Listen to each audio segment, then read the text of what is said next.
There is no alliance. ఎందుకు మీరు అలయన్స్లు డిస్కషన్లు చేస్తున్నారు? మీడియాకి నేను చెప్తా ఉన్నా, మీరు ఎందుకు టాపిక్ తీసుకొస్తా ఉన్నారు? బీఆర్ఎస్ వాళ్ళు ఏమన్నా ప్యాకేజీలు మాట్లాడినరా అలయన్స్లు తీసుకురమ్మని? ఇవన్నీ చేస్తాడు ఆ కేసీఆర్. ఇప్పుడు కేసీఆర్ కూడా లేడు రాజకీయంగా. KCR is no one today. ఆయనకు బాధ్యత ముఖ్యమంత్రికి ఇస్తే 10 ఏళ్ళు సెక్రటరీ అడుగుపెట్టలే, అపోజిషన్ పార్టీ లీడర్గా ఇస్తే 7 వరకు అసెంబ్లీలో అడుగుపెట్టలే. పీకనిక రాజకీయాలు చేస్తున్నా కేసీఆర్. ఎక్కడ అలయన్స్ అండి? దేనితో అలయన్స్? అలా లీడరు లేడు, ఆ పార్టీ లేదు నా దృష్టిలో.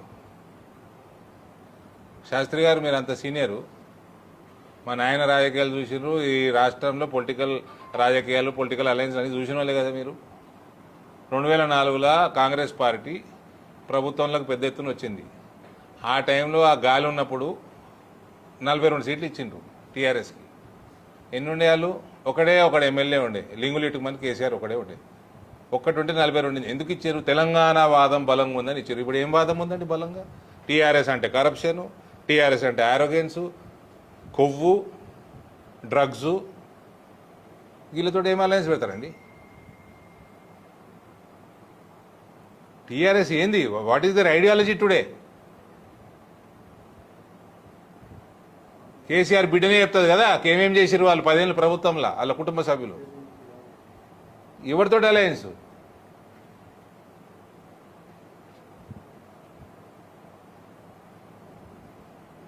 దేనికోసం అలయన్స్? ఇవాళ మా వాదం దేశవ్యాప్తంగా భారతీయ జనతా పార్టీ ఐడియాలజీ, మా జాతీయతాభావం, మా హిందుత్వవాదము, ఇవన్నీ ప్రజలలో ఎక్కడ ఎలక్షన్లు అయినా బీజేపీ వాదాన్ని, బీజేపీ ఐడియాలజీని బలపరుస్తున్నారు. Our ideology strong and ideology India desperately needs this ideology to be implemented in every state, every nook and corner of the country. వాళ్ళకి ఏముందండి? బీఆర్ఎస్కి ఐడియాలజీ ఏముంది?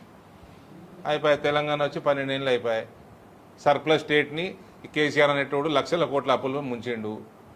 మొత్తం డ్యామ్లన్నీ గురగొట్టి ఇరిగిపెట్టేట్టు కట్టిండు. వ్యవస్థ మొత్తం నాశనం చేసిండు.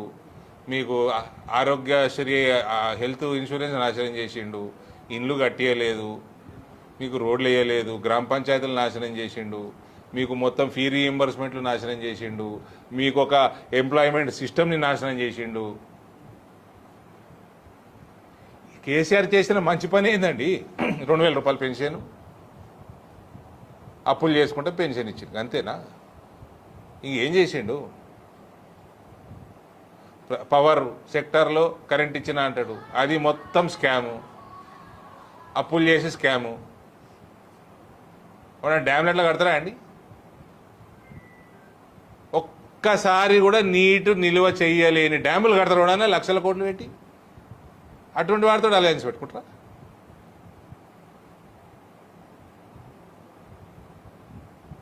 So alliance question doesn't arise, especially in 2026 when we are almost 2.5 years away from election.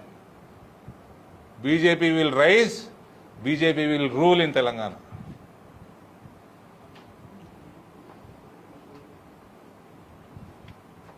ఇంకేమైనా ఉందా డౌట్? మొత్తం బట్టలిపది ఇచ్చారు బీఆర్ఎస్వి. కేసీఆర్ ముక్కుకి ఇంతకుముందు ఉన్నంత షార్ప్నెస్ లేదండి, అయిపోయింది కేసీఆర్. కేటీఆర్ కూడా ఓటేయాలండి. కవితనే వాళ్ళ చెల్లెనే ఓటేయదు కేటీఆర్కి. ఇక మీరు మేమేమెత్తాం?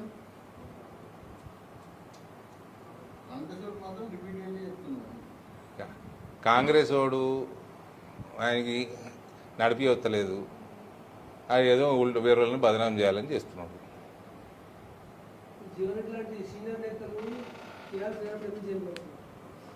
ఆ సంజయ్ కుమార్ కూడా టీఆర్ఎస్లో యాక్టివ్ అవుతాడు. ఏం చేస్తాడు జీవన్ రెడ్డి? ఇప్పుడు సంజయ్ కుమార్ ఇళ్ళకి వచ్చి పొగబెట్టిండు. ఫైనల్గా ఈయన పోయే టైంకి నేను పార్టీ మారలేదు అంటాడు సంజయ్ కుమార్. జీవన్ రెడ్డి గారు నా లెక్క ప్రకారం తొందరపడ్డాడు. బీఆర్ఎస్ పార్టీ రానున్న కాలంలో ఉండబోదు. It is going to be a straight Congress versus BJP state. Like multiple states in this country, this state also will be a bilateral. BRS అయిపోయింది. వాళ్ళకు ఒక దెర్ ఈజ్ నథింగ్.